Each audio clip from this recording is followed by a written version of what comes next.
Hello, कशा आहात सगळे? सकाळी उठल्याबरोबर ना हे मुलं असे फटाके फोडत होते.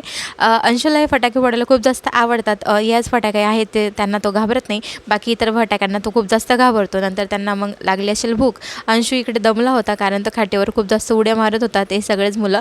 त्यामुळे तो दमून मग त्याला लागली होती भूक. मग त्याच्या आतू त्याला खाऊ घालत होते. मग इकडे मला बनवायचं होतं स्वयंपाकामध्ये मग आज बनवायचं होतं डाळ. नेहमीपेक्षा मला वरण जास्त बनवायचं होतं म्हणून आईला विचारलं आणि मी इकडे वरणची फोडणीसुद्धा देऊन दिली. भाताचा अंदाज माझ्या मनानुसार घेतला मी, मला पाहिजे तसा, आणि त्यानुसार मी टाकला. परंतु त्यात पाणी जरा जास्तच होऊन गेलेलं होतं. आणि मग लगेच इकडे मला पोळ्या बनवायच्या होत्या. पोळ्या वगैरे सुद्धा बनवल्या मी. आणि आई गेलेल्या होत्या बाजारामध्ये. त्या आल्या आणि त्या अशा काही खाऊ घेऊन आलेल्या होत्या. मग त्या मला बोलले की मी भाजी बनवणार आहे म्हणून. म्हटलं ठीक आहे. मग त्यांनी उसळ बनवली आणि त्यानंतर आम्ही सगळे असे काही जेवायला बसलो. जेवण वगैरे झालं आणि लगेच सगळ्यांचं जेवण झालं. त्यानंतर अंशूचे पप्पा आले. आम्ही त्यांच्यासाठी खूप वेळ वाट बघितली, परंतु त्यांना जरा जास्तच वेळ झालेला होता. मुलांना सुद्धा भूक लागलेली होती म्हणून आम्ही जेवून घेतलं. त्यानंतर खाल्ली आम्ही आईस्क्रीम. बाहेर खूप जोरात पाऊस पडत होता. तर असा होता माझा आजचा दिवस. Okay, bye.